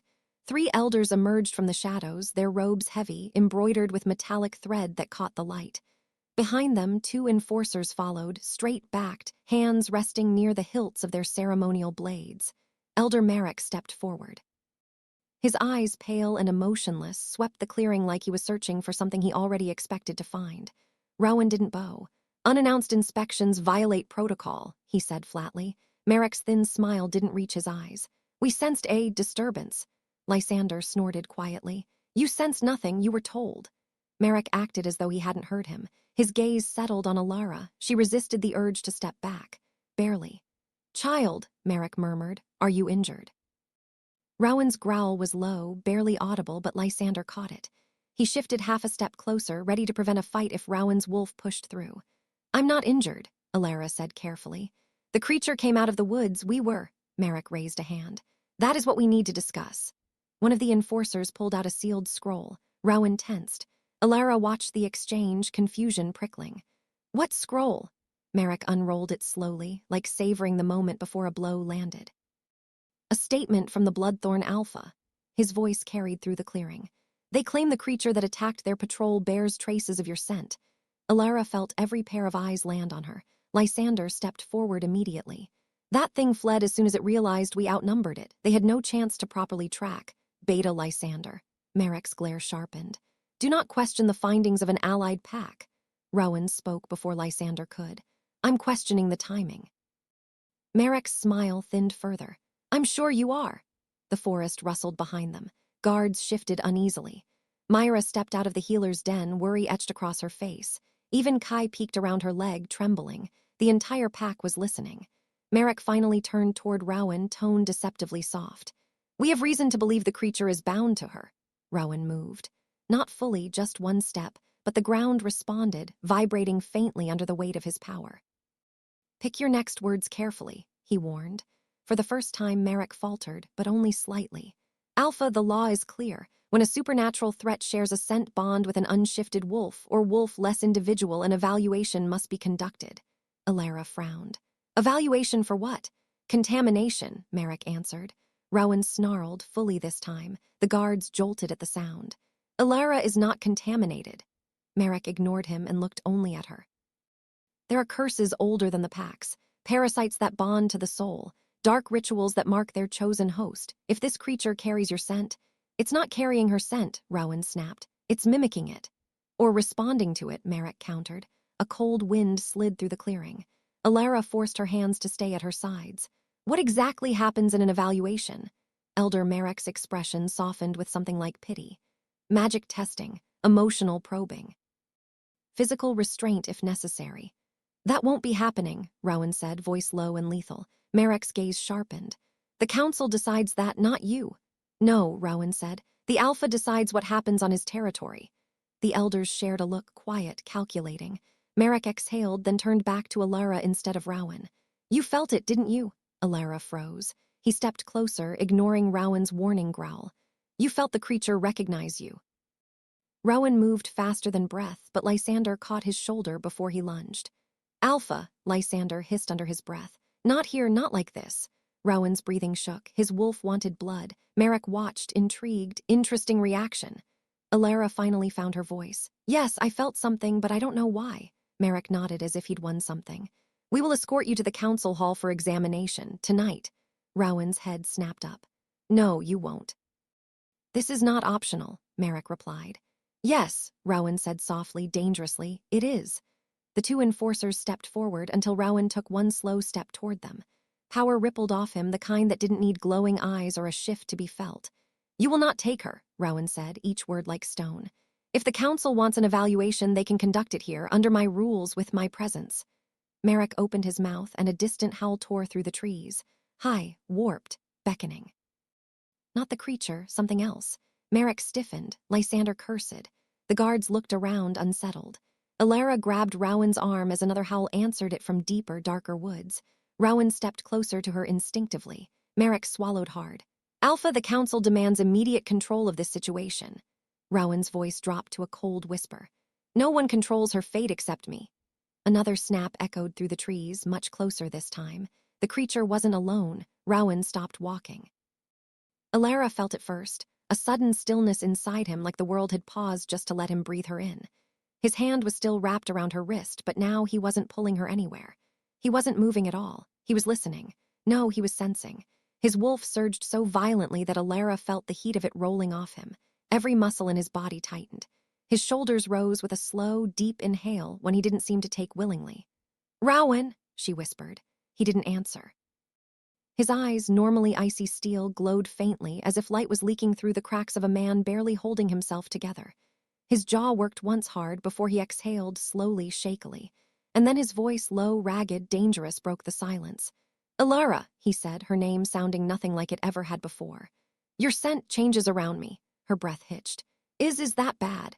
"Bad." He turned fully, and the look in his eyes made her heart stumble. "No, not bad." "But it's," his throat bobbed. "It's something you shouldn't be able to hide from me." A shiver ran down her spine because she wasn't trying to hide anything. Rowan stepped closer, slow enough that she could stop him if she wanted to, but she didn't. The air between them tightened. His shadow fell over her where she stood by the window, trembling but unable to look away from him. "Alara," his voice lowered. "My wolf reacts to you like he's been starving." Her heart pounded so loudly she was afraid he could hear it. "I don't know what that means." His fingers brushed her jaw, feather light, as if he wasn't sure if he was allowed to touch her. "It means you affect me," he said quietly. "More than I want, more than I should let you." Her breath trembled. For a man like Rowan, admitting even that much was a confession worth a war. He stepped back then, too fast, too abruptly, like he needed distance or he'd cross a line he wasn't ready to face. "I'll take you to your room," he said, his voice tight again, controlled but strained at the edges. Alara followed him, heart racing, mind spinning. But she didn't miss the way he kept touching the place on his neck where her scent had settled on him, almost like he didn't know he was doing it, almost like he wanted it there, almost like he needed it there. And Alara. For the first time, she wondered if Rowan Nightwind, cold, disciplined, impossible Rowan, was fighting something far more dangerous than pack politics. He was fighting himself. Alara didn't sleep. Not because her room was unfamiliar. Not because the sheets were too soft or the silence too heavy. No, her mind refused to let her rest. Rowan's voice, the way he said my name, like it hurt him to say it. She lay staring at the ceiling long after the moon dipped behind the tree line. Memory of his touch, barely a brush along her jaw, still pulsed against her skin like an echo she couldn't shake. By dawn, her emotions were a tangled mess of fear, confusion, and something she didn't dare name. When the first sliver of sunlight seeped through the curtains, Alara finally forced herself up. She washed her face, braided her hair, and dressed in the simplest clothes she could find, hoping it would steady her nerves. It didn't. As she opened her door, she nearly collided with someone. "Whoa, easy there." Kyan leaned against the wall, arms crossed, smirk ready like a loaded weapon, her chest tightened. "Were you waiting for me?" "No," he said, then added with a lazy shrug, "Yes." "Kyan, you look tired, sunshine." He tilted his head, eyes scanning her face with uncharacteristic focus. "Did the big bad alpha keep you up?" Alara's breath caught, her pulse jumped. "Stop." Kyan's smirk faltered, just for a second. Then something flinty slipped into his gaze. "He did, didn't he?" "No," she said quickly, too quickly. Kyan's jaw clenched. His wolf stirred under his skin, visible in the way his pupils thinned, his posture straightened, his playful aura sharpened into something fierce. "Tell me what he did," Kyan said quietly. "Why does everyone assume Rowan hurts me?" Alara took a step back, shaking her head. "Nothing happened." Kyan laughed once, humorless. "Right, and I'm the king of the moon goddess." He moved closer, not touching her, just invading her space enough that she could feel the warmth radiating off him. "Listen, Alara," he murmured, voice dropping. "My brother may be alpha, but that doesn't mean he's invincible. If he makes you uncomfortable, if he scares you, if he even looks at you wrong." "He didn't do any of that," she whispered. Kyan stopped, completely, like her words froze him. Then slowly, carefully, he asked, "So, what did he do?" Alara swallowed. "And nothing, it's just he was." "Different?" Kyan blinked once, twice, and then every trace of humor drained from his expression. "Oh," he said quietly, just that one word. But it was enough to shift the entire hallway, heavy, electric, unnervingly tense, because Kyan knew, he felt it, he sensed it. Rowan's scent was still faintly on her. "No way," he whispered, stepping back like she'd burned him. "No, no, no, no. Tell me he didn't, tell me he doesn't." He dragged a hand through his hair, pacing once like he was trying to outrun his own thoughts. "Ilara," he said, voice raw, "what happened between you two last night?" Before she could answer, a deep voice echoed down the hallway. "Ilara." Rowan, Kyan stiffened. Ilara's breath caught. And Rowan, standing at the end of the hall, broad-shouldered, unreadable, eyes locked on her like she was the only thing in the corridor, looked like he was 1 second away from tearing the whole world apart. Rowan's footsteps were steady, too steady. The kind of controlled, dangerous calm that made even walls seem to hold their breath. Kyan moved first. He stepped slightly in front of Ilara, subtle, protective, defiant. "You're up early, Alpha."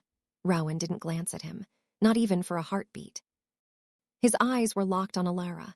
"What did he say to you?" Rowan asked, voice quiet but edged like steel. Ilara's pulse fluttered painfully. "He didn't. I wasn't speaking to you," Rowan said, gaze never leaving her. Kyan let out a cold laugh. "So much for manners." Rowan finally shifted his attention just enough to acknowledge his brother. "Kyan." That single word held warning, authority, a command wrapped in restraint, but Kyan didn't flinch. "Do Kyan me," he snapped. "You're scaring her." "I am not," Rowan said immediately, jaw flexing. Kyan stepped closer. "Look at her, really look." Rowan did. Ilara felt it like a touch, heavy, consuming, relentless. Her lungs stuttered. Rowan's eyes softened, barely but undeniably. Kyan saw it, and something inside him cracked. "Oh, goddess," he whispered. "You actually care." Rowan's gaze snapped to him. "That is not your concern." "The hell it is," Kyan's voice rose. "She's mine," Rowan's aura exploded. Not physically, not violently, but in a silent, crushing wave of dominance that thickened the air. Ilara gasped. Kyan staggered. "Finish that sentence," Rowan warned, "and I will bury you." Kyan pushed back, baring his teeth. "Try it." The hallway wasn't big enough to contain two wolves like them. Their scents, storm and wildfire, collided in the air, sparking like lightning. Ilara stepped between them before she even realized she'd moved. "Stop!" Both froze. Her heart hammered as she looked from one brother to the other. "Please, stop this, I don't want," she swallowed. "I don't want fighting because of me." The silence that followed was thick, suffocating. Rowan broke it first. "Ilara," just her name, but spoken with so much weight she felt her knees weaken. "You do not stand between wolves preparing to fight," he murmured, voice dangerously soft. She shook her head. "Then don't fight." For a moment, Rowan simply stared at her, like she was something he didn't know how to touch without breaking. Then he stepped back, Kyan's fists unclenched. The tension didn't fade, but it shifted. Rowan held her gaze. His eyes weren't cold now. They were stormy, frustrated, conflicted, burning with something he didn't want to name. "We need to talk," he said. Kyan scoffed. "Oh, now you want to talk." Rowan didn't even look at him. "Ilara, not you." Kyan froze like he'd been struck. Ilara's breath caught. "About what?" Rowan's reply was low, dangerous, and undeniably intimate. "About last night." Rowan didn't wait for Kyan's reaction. He turned and walked toward the forest path behind the training hall, a place Ilara had only glimpsed from a distance. Trees stood tall and still, morning fog drifting between them like muted breath. He didn't look back to see if she followed. He didn't need to. She went. Kyan stayed behind, jaw tight, hands shoved into his hair as if resisting the urge to drag her back. He didn't call out, though. That hurt in a way Ilara wasn't ready to unpack. Rowan led her deep enough that pack ears couldn't eavesdrop. Only when the murmurs of the compound faded entirely did he stop. Ilara hovered a few steps away, unsure if she should come closer. Rowan finally spoke. "What did you feel when you touched me?" Straight to it. No warning. No soft entry. Her fingertips tingled at the memory. "I don't know, heat, pressure, like something inside me moved or woke up." His exhale was sharp, almost pained. "You shouldn't be able to do that." "I know." A distant crow called, the sound cutting through the quiet like a harsh reminder of reality. Rowan stepped toward her, not aggressively, not claiming, more like he was walking toward a truth he'd avoided too long. "Ilara," his voice dropped. "When you touched me, my wolf reacted, violently." Her breath caught. "Is that bad? For you, it could be." He ran a hand through his hair, frustration seeping through the cracks of his control. "Your body never formed a wolf, yet you triggered mine. Do you understand how impossible that is?" "I don't understand anything," she admitted, voice barely steady. "But I know I didn't do it on purpose." His gaze softened in a way that made her chest feel too small for her heart. I know you didn't. A few seconds passed, almost calm. Then Rowan took another step, slow, watchful, giving her time to move away. She didn't. He raised his hand, hesitating just short of touching her, close enough that she felt the heat radiating from his skin. If I touch you now, I need to know if that same reaction happens again. Why? She whispered. Because, he murmured, if it does, we have a problem much bigger than last night. The air between them tightened, threaded with uncertainty and something darker. Alara nodded. Okay. Rowan's fingers brushed the side of her wrist. The effect was immediate. Her lungs seized. His pupils widened. A faint ripple of energy ran up her arm, not painful, but undeniable. Rowan's other hand shot out, bracing himself against a nearby tree as if the ground tilted beneath him. Alara! His voice was rough, almost hoarse. It's stronger. She stumbled back, instinct screaming. Rowan reached for her, then stopped himself at the last moment, hand hovering in the air as if touching her again might set off something neither of them understood. A growl rolled through the forest. Not Rowan's. A warning howl echoed from deeper in the woods. Rowan's head snapped toward it, posture shifting into readiness, shoulders angled, senses sharpened. Alara, he murmured, eyes narrowing. We're not alone. The howl tore through the trees again, closer this time, a low, guttural warning that didn't belong to any Nightfang patrol wolf. Rowan's entire posture changed. His shoulders squared, weight settling into a stance meant for confrontation. His eyes darkened not in a romantic cliché, but in the sharp, predatory way wolves focused before a strike. Alara, he murmured, tone shifting into alpha command. Stay behind me. Branches snapped somewhere ahead, slow, deliberate steps instead of the usual patter of a running wolf. Whoever it was, they wanted to be heard. Alara moved behind him, but not far. Something in her chest was tugging, a strange pull she didn't have a name for, like her body was reaching for something just beyond the trees. Rowan noticed. He turned slightly, brows drawing together. Don't move unless I tell you. I'm not trying to, she whispered. He studied her face as if piecing together a puzzle he hated. His wolf hovered near the surface, visible in the set of his jaw, the slight flare of his nostrils, the tension running along his spine. Then the intruder stepped into view. A man, human form, but his scent was wolf, wild, sharp, carrying an unfamiliar territory marker. Intruder wolf. He was tall, lean, with tangled hair and a snarl carved into his expression. His clothes were shredded from a recent shift, and dried mud streaked his arms. Rowan let out a low, controlled sound that vibrated through the clearing. You crossed my border. The stranger didn't flinch. His stare darted straight to Alara, ignoring Rowan entirely. And Rowan moved. One breath, one step, and he was standing between them, blocking the stranger's view so completely Alara felt suddenly hidden from the world. You look at me, Rowan growled. Not her. The intruder's gaze slid back to him, a crooked smirk forming. So the rumors are true. Rowan's back stiffened. What rumors? That your wolf reacted to something you shouldn't have. The stranger tilted his head. Or someone. A chill crawled into Alara's spine. Rowan's voice dropped dangerously. Who told you that? Wanderers talk. Rogues listen. News travels.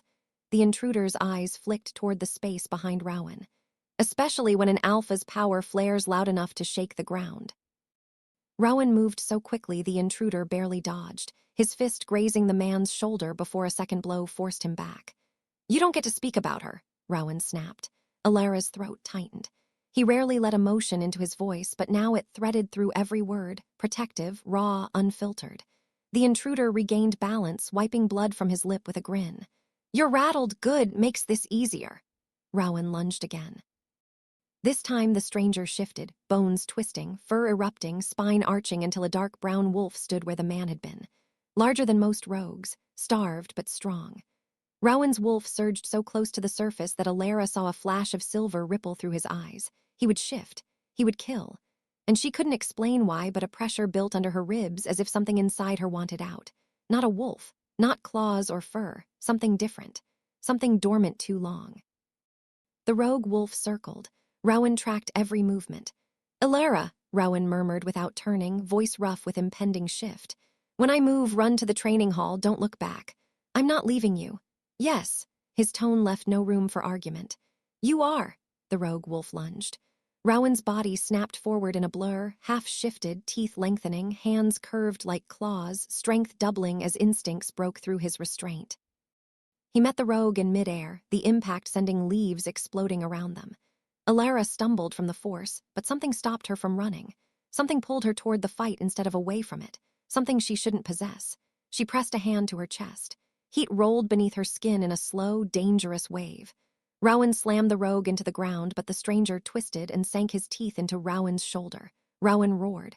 Alara stepped forward without thinking. Stop. The moment the word left her mouth, the air flickered, just slightly like a ripple from a pebble dropped into a still pond. Both wolves froze, not long, not entirely, but enough that Rowan's head snapped toward her, shock blazing through the pain in his eyes. Alara, he breathed. What did you just do? Rowan shoved the rogue off him the moment the strange ripple faded, muscles trembling with the strain of holding back a full shift. The wound on his shoulder steamed faintly, wolf healing already working, but slower than usual. He backed toward Alara, keeping himself between her and danger, breath rough from the impact. Alara, he said again, quieter this time. Tell me what you did. She shook her head. I didn't do anything. You froze two wolves mid-fight. His voice carried disbelief, not accusation. That isn't nothing. The rogue circled them, eyes flicking from Rowan's half-shifted form to Alara, then narrowing in wary calculation. He felt it too, whatever had pushed through the air when she shouted. Alara stepped back instinctively, but Rowan's hand caught her forearm before she could move farther. His grip was warm, steady, protective without pinning her. Don't run, he murmured. He'll take it as weakness. Her skin hummed beneath his touch, quiet, unsettling, alive, not the chaotic jolt from before. Something steadier, almost like a low current spreading beneath her ribs. The rogue wolf let out a low, chuffing growl. Rowan repositioned again, blocking Alara from view. Shift back, Rowan commanded, or I'll make you. The rogue's ears pinned forward. He didn't obey. Instead, a deep rumble worked through his chest, a sound wolves made when recognizing something uncanny. His gaze slid to Alara. There was no hunger in it, no threat, curiosity, recognition. Alara, stay behind me, Rowan snapped. The rogue took one deliberate step toward her. Rowan lunged, faster than thought, but the rogue twisted away, not attacking, not retreating, just circling as if trying to catch her scent on the wind. The forest responded to Rowan's rising power. Leaves shivered. The earth seemed to pulse faintly beneath Alara's feet. But that strange pull inside her didn't recoil. It reached. Her fingers tingled. Breath shallow. Something brushed the edge of her awareness, a sensation like a whisper without sound. Rowan sensed the shift. Alara, what's happening to you? I don't know, she whispered. The rogue stopped moving. He shifted. Bones cracking, fur receding, body folding in on itself until the man stood again, barefoot, shaking, but not cowed. He didn't look at Rowan. He looked only at her. You're the one they talked about, he rasped. Rowan stepped forward, voice a low threat. Say another word to her. You don't understand what she is, the rogue snapped. You can feel it, can't you? That pressure under your skin, that heat. Alara froze. The man's gaze sharpened. It's not a wolf, it's older. Rowan's snarl tore through the clearing, raw fury, protective instinct sharpened into something feral. You know nothing about her. The rogue's grin was thin and grim. I know enough, and others will come. They're already looking. Alara's stomach dropped. Who? Rowan demanded, but the rogue didn't answer. Instead, he backed away slowly, never turning his back on Rowan, eyes locked on Alara until the last possible moment. Then he shifted in a blur and sprinted into the trees, disappearing into the undergrowth with barely a sound. Rowan didn't chase him. He stood absolutely still, chest rising and falling with jagged breaths, half-shifted claws digging into the bark of the nearest tree as if grounding himself. Alara! His voice was rough. Look at me! She did. His eyes were wolf-bright, silver threading through the usual icy gray, uncontrolled, instinctual, burning with questions he wasn't ready to ask. What he said, did any of it feel true to you? Alara pressed a hand to her chest, heat still curling beneath her ribs like a dormant ember. I don't know, she whispered. But Rowan heard something in her voice that made his expression shift, barely, but enough to reveal the fear he never showed anyone. Not fear of her, fear for her. He stepped closer, almost touching, his voice low and steady. You're coming with me right now, before anyone else smells what just happened. Before she could answer, another scent drifted through the trees. Light, familiar, Cayenne, and he was running toward them. The brother who saw too much, Cayenne burst through the tree line so fast leaves swirled in his wake. He skidded to a stop the moment he saw Rowan's half-shifted form and Alara standing too close to him, fingers pressed against her chest like she was trying to hold something inside. "What happened?" Kyan demanded, scanning Alara for injuries. "I smelled blood, Rowan's, and something else." His voice dipped. "Something I've never scented before." Rowan moved slightly, positioning himself at an angle that shielded Alara without making it obvious. "A rogue crossed the border." Kyan's eyes narrowed. And nothing you need to worry about," Rowan replied. Kyan stepped forward, jaw tightening. "Don't give me that alpha tone, not with this." His gaze flicked to Alara's shaking hands, the tension in her shoulders. "Alara, talk to me, are you hurt?" She shook her head. "No," but the word came out thin, unsteady. Kyan noticed. His expression softened, irritation draining into quiet concern. "Then why do you look like you just saw a ghost?" Before she could speak, Rowan cut in. "She's coming with me." Kyan's posture changed instantly, shoulders up, stance rooted. "No, she's coming with me. You're half shifted and bleeding, and you're 2 seconds away from losing control again." Rowan didn't move, but the air sharpened around him. "I'm not asking." "You never do." Kyan's voice trembled with anger he could barely contain.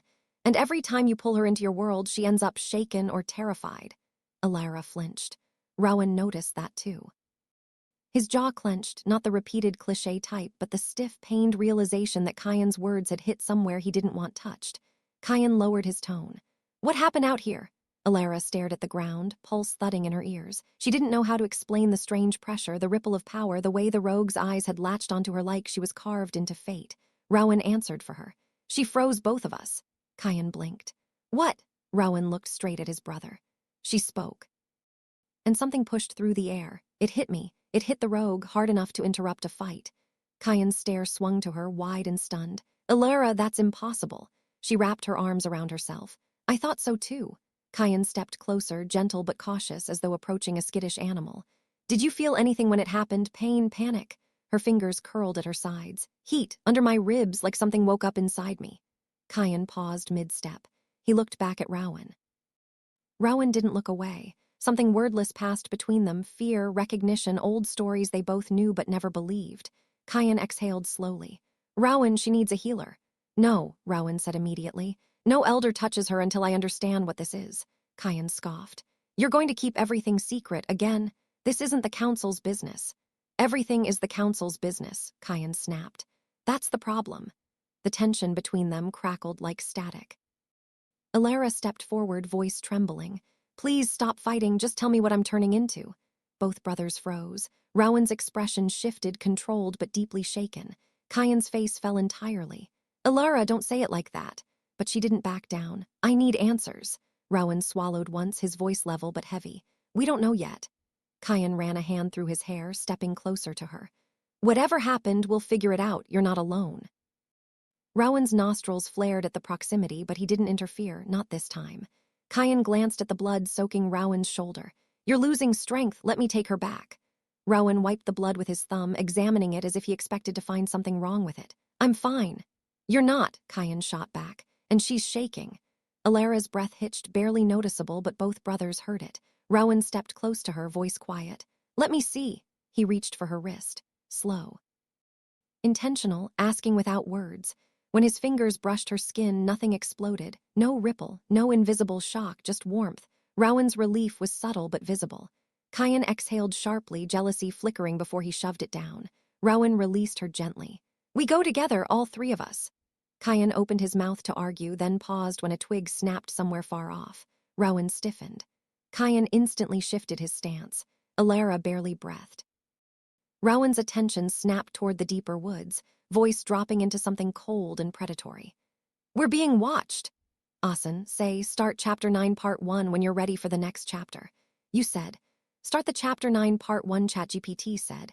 "Here is Chapter 9 Part 1, written with escalating tension, emotional nuance, 0 band repetitions, varied pacing, and strong world building through action." Chapter 9. Part 1. Eyes in the dark. The forest didn't move, but something inside it shifted, quiet, deliberate, predatory. Rowan stepped in front of Alara before she even registered the sound. His body went still in that dangerous alpha way, every instinct sharpened to a single point. Kyan mirrored him, one step to the side, creating a protective arc around her. No one spoke. The woods listened too closely. A faint breeze drifted through the branches, carrying scents Rowan's nose caught before Kyan's did. His shoulders tightened. 2 of them, he murmured. Kyan shot him a sharp look.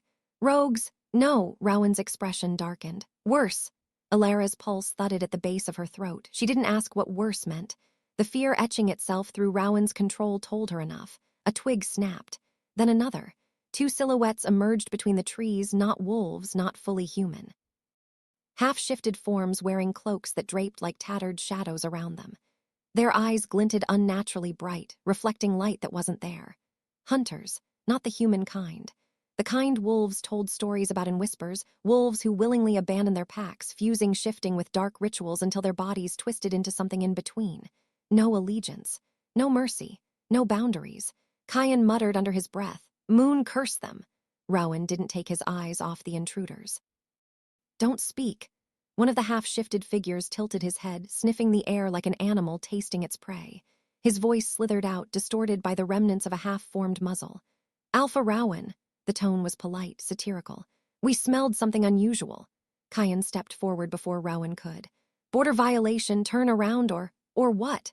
The creature replied, amused. His elongated fingers flexed, claws glinting. You'll attack us on your alpha's weakening scent. Rowan bristled but retaliated with silence, deadly, watchful silence. The second figure lifted his head. His gaze found Alara instantly, not casual, not curious, assessing, hunting. Alara's lungs tightened. Rowan reacted before thought, one arm sweeping behind him, pulling her firmly into the shelter of his body. Not crushing, not restrictive, but absolute protection. The first hunter let out a low hum. So she is real, Kyan snarled. Watch your mouth. But the hunter wasn't looking at Kyan anymore. Girl, he said softly, come closer. Rowan's voice cut through the air like a blade. Say that again. The hunter smiled with too many teeth. She carries something that doesn't belong in your pack. Alara felt Rowan's heartbeat in the arm braced in front of her, fast, fierce, loaded with instinct. What do you think she carries? Rowan asked, voice dangerously calm. The creature's nostrils flared. Old blood, old power. Nothing that should be breathing under your protection. Kyan shifted closer to her other side, eyes bright with fury. You're not taking her. We don't want to take her. The hunter's smile widened. We want to watch. Alara's stomach twisted. Watch what? Both hunters inhaled deeply, almost reverent. The moment, the first one whispered, when whatever sleeps under your skin finally wakes. Her breath stuttered. Rowan moved. He didn't shift fully, just enough that bones snapped under his skin and his voice deepened, threaded with his wolf's presence. You have 10 seconds to leave, he growled. If you're still on my land after that, I won't bury what's left of you. The hunters didn't flinch, but they stepped back. 1, then 2, a slow retreat, eyes locked on Alara the entire time. Just before they slipped back into the trees, the second one murmured, We will return when the moon is right. Rowan launched forward, but they vanished, melting into the undergrowth like smoke dispersing on wind. Silence fell, not peaceful, not relieved, suffocating. Kyan was the first to move. He turned to Rowan, voice low but seething. You should have killed them. Rowan didn't respond. His gaze was locked on the trees, breath measured only by sheer force of control. Alara touched his sleeve gently. Rowan, he looked at her. A flicker of something raw crossed his face. Fear, anger, protectiveness fused so tightly they almost bled into each other. He stepped close, lowering his voice. They weren't here by accident.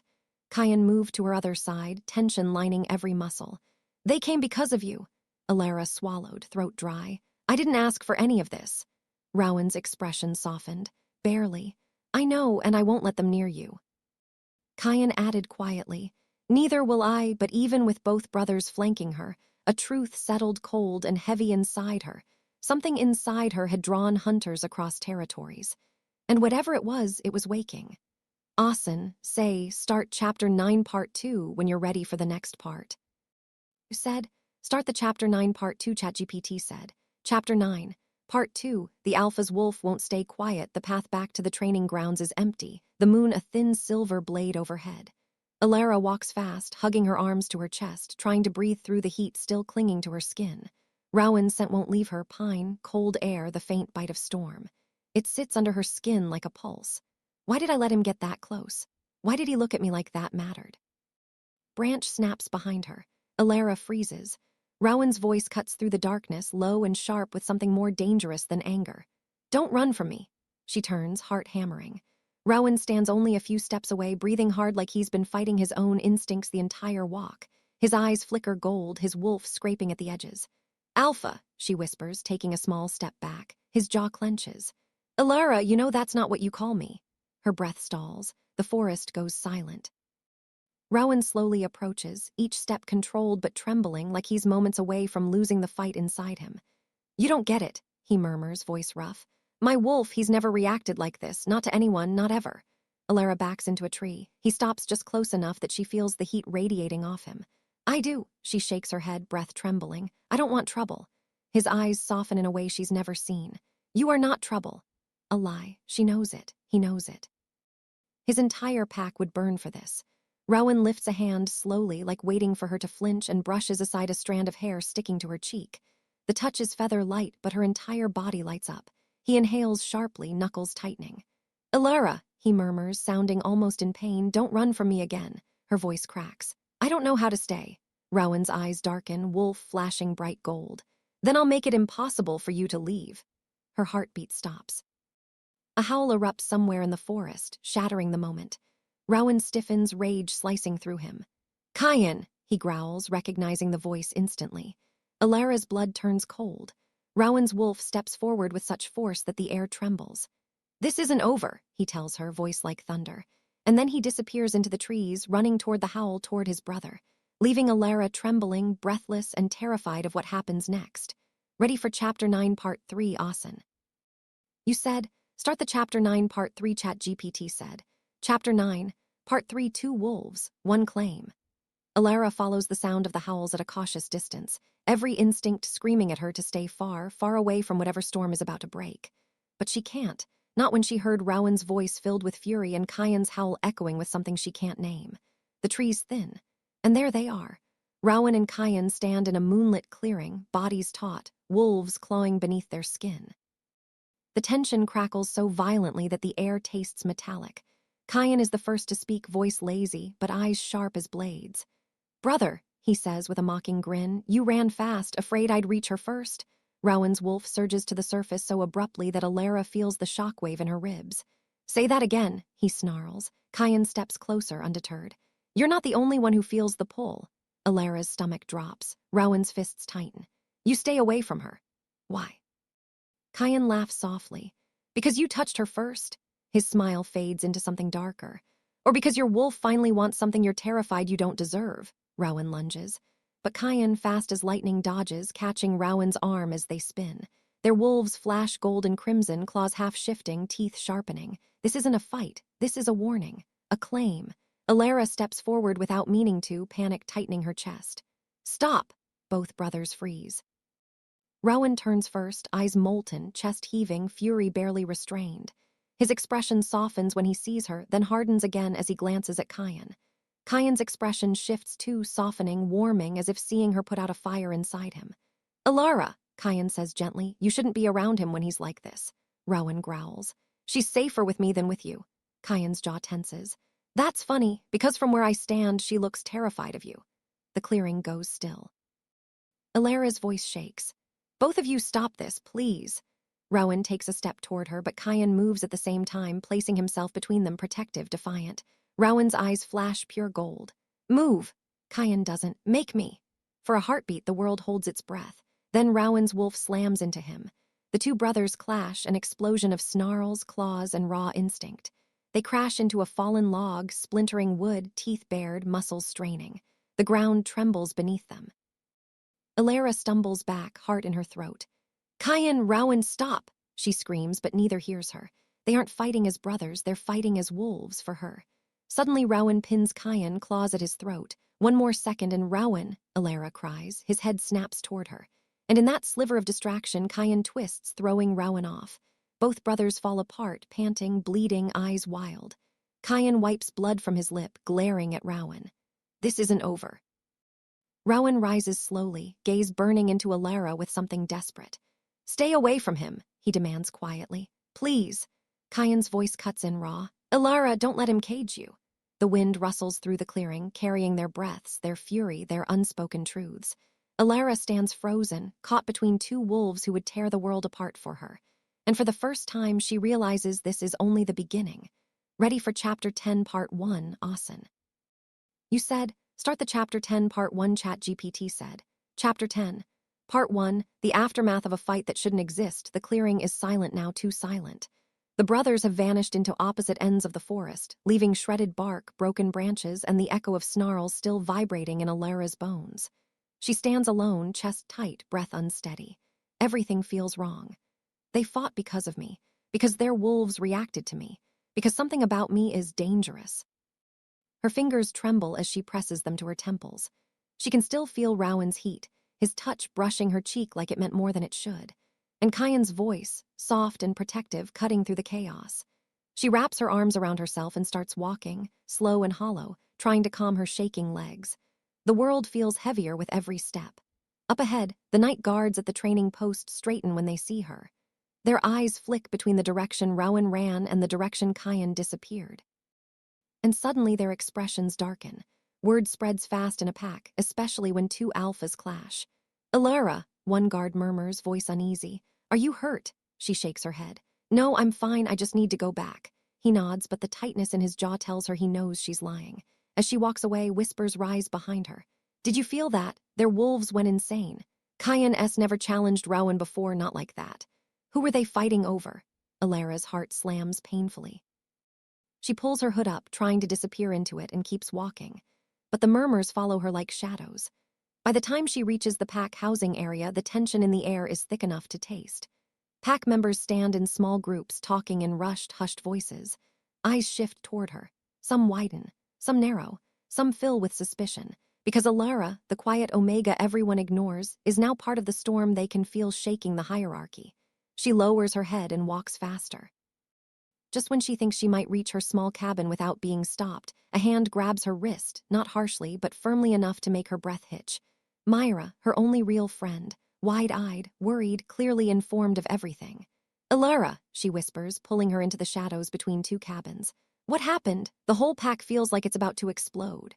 Alara opens her mouth, but no words come out. Myra grips her shoulders, eyes searching her face. "You're shaking." "I didn't mean for any of it to happen," Alara finally forces out. They, her voice cracks. "They were going to kill each other." Myra's expression drops, horror replacing worry. "Over you," Alara flinches. Myra exhales sharply. Stars above, Alara turns her face away, ashamed. "I don't know what's happening. Rowan, his wolf, reacts to me like he can't control it. And Kyan looks at me like I matter to him. I don't want this. I didn't ask for this. I just want to stay alive." Myra's voice softens. "Alara, maybe it's not your fault. Maybe something bigger is happening." A chill slides down Alara's spine. Bigger, stronger, older than anything she understands. Before she can reply, a deep voice breaks the shadows. "Alara!" Rowan. He steps into the narrow path, eyes burning with an intensity that makes her heart stop. "We need to talk."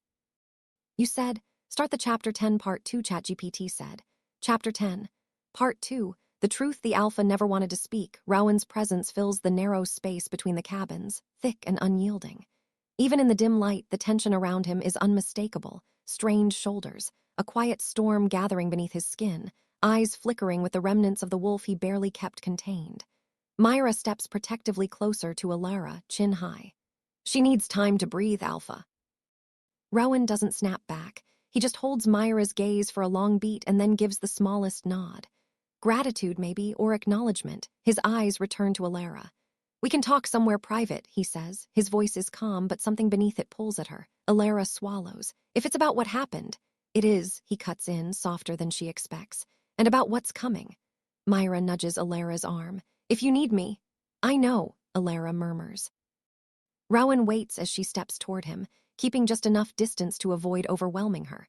It's the first thing she notices, how careful he is being. Every movement measured, like he's afraid one wrong step will send her running. They walk away from the cabins, toward the ridge overlooking the training grounds. The moon rests low, throwing pale light across the trees. The scene of the brothers' fight lies quiet again, but the air still smells faintly of torn earth and adrenaline. Rowan doesn't speak until they stop near a fallen log. "Alara," he begins, voice rough, "what happened tonight wasn't supposed to happen." A humorless sound escapes her. "That much is obvious." His jaw flexes, not in anger but restraint. My wolf has never reacted like that, Rowan says. Not even during challenges, not during blood feuds, nothing. Alara lowers herself onto the log, fingers brushing the bark. And Kyan. Rowan looks away for a moment, as if the memory stings. Kyan's always been unpredictable, but never reckless. Tonight he didn't even try to hold himself back. The moment he scented your fear, he exhales slowly. He went feral. Alara grips the edge of the log. The forest feels suddenly too large. This isn't normal, Rowan continues. Not for us, not for our wolves, and especially not for someone who wasn't born with one. She flinches, old shame rising like smoke. Rowan notices. His voice softens. Alara, look at me. She lifts her gaze. He steps closer, not enough to crowd her, but enough that she can see the gold flicker in his eyes. Whatever is happening between us, between our wolves, it didn't start tonight. Her breath stirs. It began the night you touched me, Rowan says, and something in me, something dark, woke up. Her pulse jumps. Then it's my fault. No, his voice sharpens. I'm the alpha, I know what is and isn't a threat, and you are not a threat. She wants to believe him. Wants it more than she knows how to say. Rowan, she whispers, then what am I? He hesitates for the first time. She feels the shift instantly subtle, heavy, like the air thickens. I went to the elders after our first meeting, he admits. I wanted answers about you, about why your scent pulls at mine, why my wolf behaves like he's starved when you're near. Her breath catches. They told me a story, Rowan continues. Old, buried. About a wolfless girl whose presence awakened power in an alpha, power he wasn't meant to wield. A chill ripples through Alara. That's impossible. Rowan's gaze locks on hers. The elders don't tell bedtime stories, Alara. She shakes her head. So what, you think I'm some myth? No, he murmurs. He steps closer, eyes searching her face. I think you're the reason Kyan and I nearly tore each other apart tonight. The forest goes very still. Rowan's voice drops to a near whisper. And I think whatever awakened in me that night is only getting stronger. A branch snaps behind them. Rowan whirls, instincts sharp. Kyan steps out of the darkness, bruised, bleeding, eyes glowing. Alara, he says, voice hoarse. Step away from him. You said, start the Chapter 10, Part 3, ChatGPT said. Chapter 10, Part 3. The choice that tears the night apart. Kyan's silhouette emerges from the tree line like he's carved from what's left of the fight. Shirt torn, one sleeve dark with dried blood, hair sticking to his forehead. The glow in his eyes isn't just his wolf. It's possession, and pain, and something that looks too much like desperation. Rowan shifts his stance in front of Alara, not touching her, but shielding her all the same.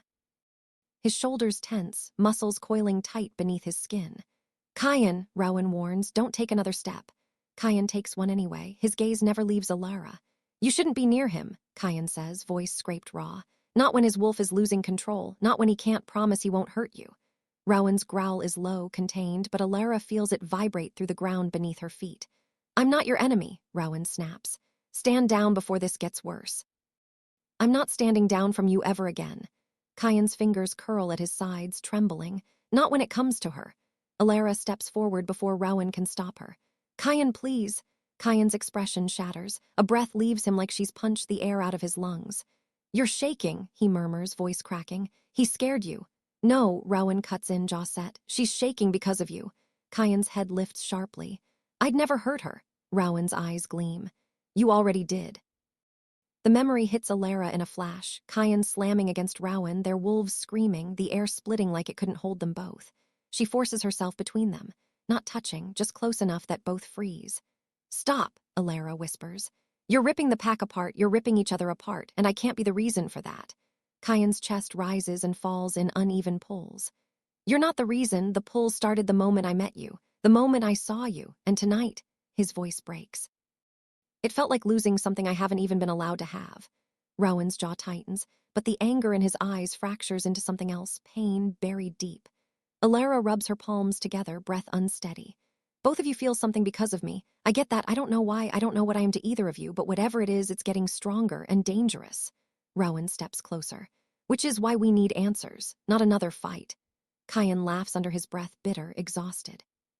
Really think the elders will give you the truth? They've been hiding things about her since she was a child. Rowan turns to him slowly. What are you talking about? Kyan hesitates, just long enough for Alara to see the flicker of guilt. Alara wasn't born wolfless, he says quietly. She was made wolfless. The world tilts beneath her. Rowan's entire body goes stone still. Explain. Kyan swallows. Her wolf was suppressed, bound, caged with something old, something the elders didn't want waking. They knew it would react to the alpha.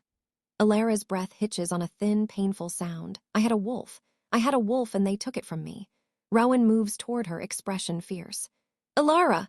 But she steps back, not from fear, from the sudden rising pressure building under her skin. Her fingers twitch. Heat coils in her spine. Her vision blurs for a heartbeat as something deep inside her stirs, like a creature stretching after a long sleep. Kyan sees it first. Rowan. I know, Rowan says, voice low. Alara, listen to me, you're not alone. Whatever is waking inside you, stay with me. Her knees buckle. Rowan catches her before she hits the ground, arms bracing her weight like he was made to hold her. Kyan drops beside them, panic flashing across his face. Alara, breathe, Rowan murmurs. Stay here, stay with us. A sound rises from her throat, not a scream, not a whimper. A growl, soft, impossibly deep, vibrating through Rowan's palms. Kyan's eyes widen. That's not possible, Alara's vision whites out. Her fingers dig into Rowan's shirt, and then something inside her breaks open. A surge of force bursts outward, silent but heavy, rippling the leaves, bending the air, knocking both Rowan and Kyan back a step, though she never touched them. Rowan catches himself first, eyes burning with awe and fear. Alara! Kyan stares at her like she's the moon falling from the sky. Her wolf, Rowan, it's waking, now. Lara gasps, dragging air into her lungs as the pressure inside her settles temporarily. She lifts her head. Both brothers freeze, because her eyes, usually soft, human, now glow with a color neither of them has ever seen in a wolf. Not gold, not silver, not any Pax mark. A deep, incandescent violet. Rowan exhales like he's been hit. Kyan whispers, voice reverent, stars save us, she's not just awakening, she's something we've never seen. Alara steadies herself on trembling legs. And in the quiet, she understands one thing with perfect clarity. Nothing in the pack will ever be the same again.